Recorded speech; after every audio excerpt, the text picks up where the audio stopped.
Outside of the courthouse, of course, with a special guest that we know very well. Peter. That's right, Cheryl. Senator Kay Bailey Hutchison, a Republican of Texas, just came out of the courtroom. She was there for the arguments. Senator, what do you think?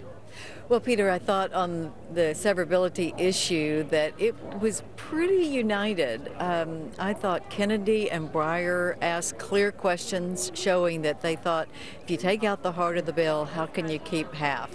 How can you say it's essential for the payment of the bill to have the individual mandate, but if you take that out, then you can go ahead and have the functions but not pay for it. And that didn't seem to be in their area of understanding. But we heard some of the more liberal justices, like Justice Sotomayor, for example, said, no, you can take out the individual mandate and still continue with the other reforms in the bill. What about that? Well, that was the government attorney position to say, well, even if you don't have the best parts of the bill, you can take part of the bill that aren't great, but they're better than nothing.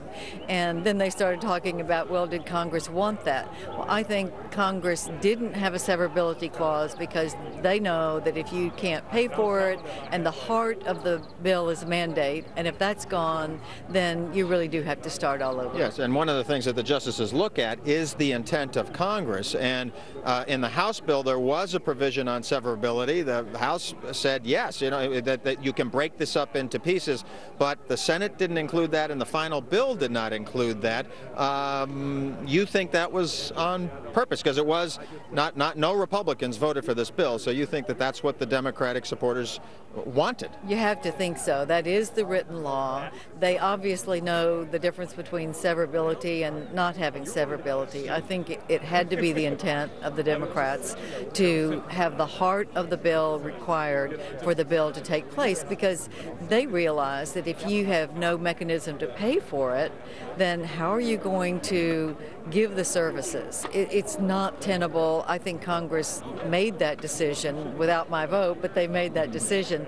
I don't think the court will go around that. I don't see that. So if the court does what you think it may do, then it goes back to Congress. So what will happen in Congress, if anything?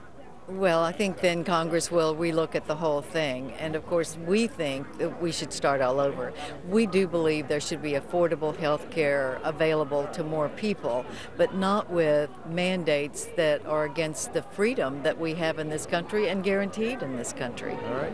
Senator Hutchison, we'll be watching it come after the decision in June. It'll be back in your court. All right, Cheryl, back to you. You have to wait a long time. All right, Peter Barnes, thank you very much. And of course, our thanks to the senator. We have a Fox Business Market Check for you right now. The Dow and the S&P 500 down for the